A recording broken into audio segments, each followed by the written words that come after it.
Omubaka omukyala ow'ekibuga Masaka Justin Nameere akwatiddwa akawungeezi k'olunaku olwaleero.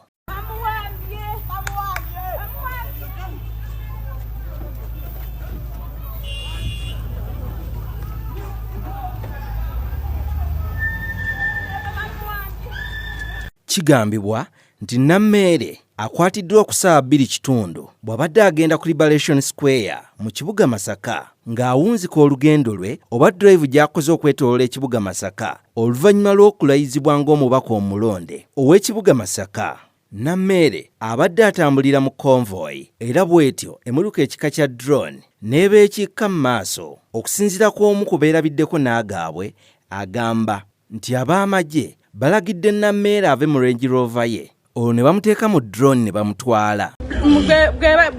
Bapaakiriza abantu ne batandika kwetomera emabega nimpulira essasi erisooka ninyimirira bwenti kati abasirikale abantu ababiri bavudde mu drone onareba abadde ava muki abadde ava mu motoka ne bamukwata bamupiikinga ne bakola ki ne bamukuba omulala n'amugya emabega n'amusika enviiri emabega.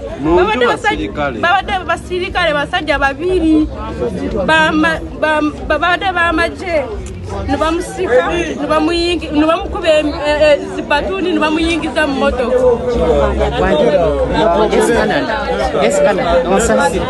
Tusaba President Museveni tuyambe otuleetere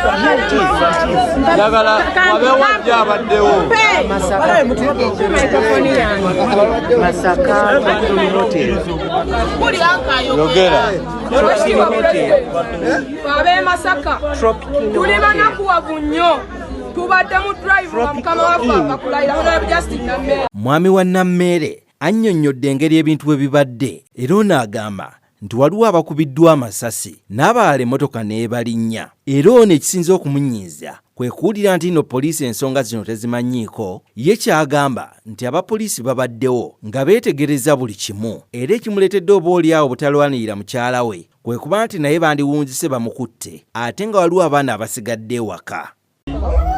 Omito wange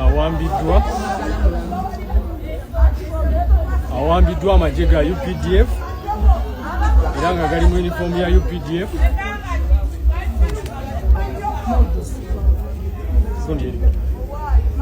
Awambiddwa amagye aga UPDF nga gali mu drone enamba UA 857 egi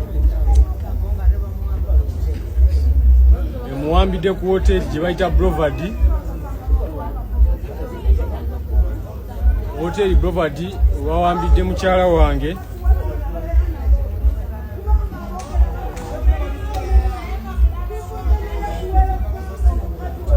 njagala okutwala omukisa guno okwekubira omulanga eri pulezidenti w'eggwanga lino General Yoweri Kaguta Museveni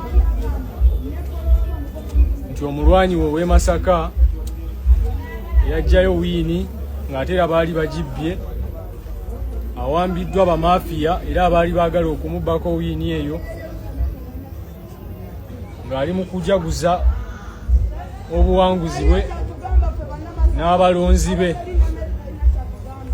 Abalonzi be banakuwavu nnyo babalese mu kinnyiko gobe bonna bannyogoze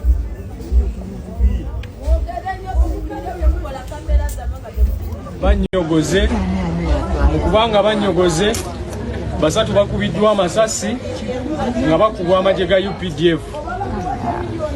Omukyala yennyini abadde alina omukuumi wa SFC akubiddwa naye n'awambibwa n'emmundu n'emuggibwako. Abadde agenda kubaddiza emmundu ne bamugimuggyako ne bamukwata ne bamutwala. Waliwo abadde batandise otambuza amawulire mbu sima poliisi tekimanyiiko. Nze nzikiriza nti poliisi ekimanyiiko kubanga ebaddewo ku ssiini ebaddewo n'essaawa eno yennyini nga tuli mu kwekubira omulanga eri pulezidenti w'eggwanga. Abantu abatuwadde security essaawa eno tetuli nabo, twatambudde nabo naye embeera ey'okuwamba mukyala wange bw'etuuseewo era ne bakakasa nti awambiddwa bo ne bavuga ne batambula ne bavaawo mu masasi nga gavuga. Mungu ansobozesezza okutoloka n'enziruka kwe kubanga ndi wano. Oba oliawo n'aligeze ne nnwanirira omukyala n'ate alesa abaana. Ne ndowooza nti ninaye ate oba oliawo abato ab'okugenda okukuuma nga ffenna bwe batutwala teri agenda kuyamba. Mungu n'ansaasira n'enziruka. Bwe mmaze okudduka mbadde enziruka, poliisi ngisanze evuga bulungi nnyo ng'eringa etalina kyemanyi nti wawe ekibadde one ng'ebadde mabega waffe. Neevuga n'etambula bulungi n'egenda ku poliisi nange gye mbadde ndaga naye kiŋŋaanya okugendayo ng'envuga gye bavuga balagira ddala nti balina kye bamanyi. Era ngambye bwe ŋŋenda ku poliisi nja fundikira nange nkwatiddwa era nga mpambiddwa. Abaana b'abandi abatalina musango bakubiddwa amasasi. Abaana b'abandi abatalina misango balinyiddwa emmotoka eziwambye mukyala wange. Njagala okusaba Pulezidenti Yoweri Kaguta Museveni ebintu bino abiraba oba abitegeera, kuba amawulire gamutuusibwako.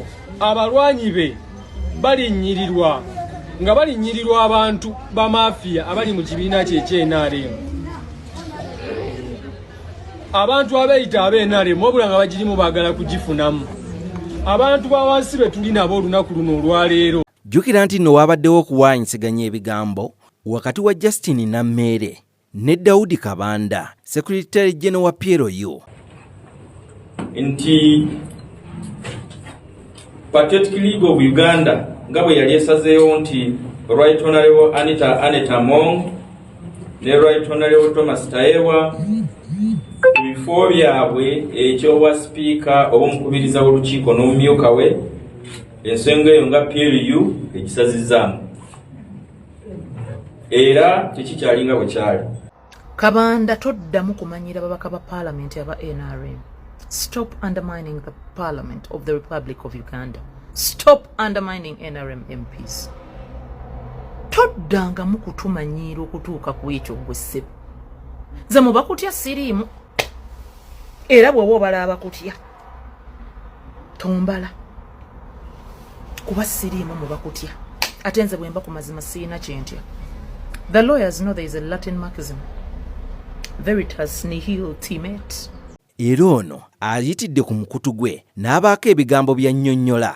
Agambye nti Miniwel abamu ku bammemba ba sitooka enfu ng'ategeeza sitooka empya omuli ne komanda waabwe 001 bamaze okukyusa ebifaananyi byabwe oba biyite profile pictures ebya WhatsApp. Ono ayongeddeko n'aga nti abasobola okumutuukirira mumugambe ntufunye amawulire nga gategeeza nti nabadde agezaako okutiisatiisa ba MP obutagenda ku mukolo gwa sipiika ddako Honorable Both okugenda okubeera olunaku olw'enkya, nti era singa talekeraawo ajja kukwatibwa.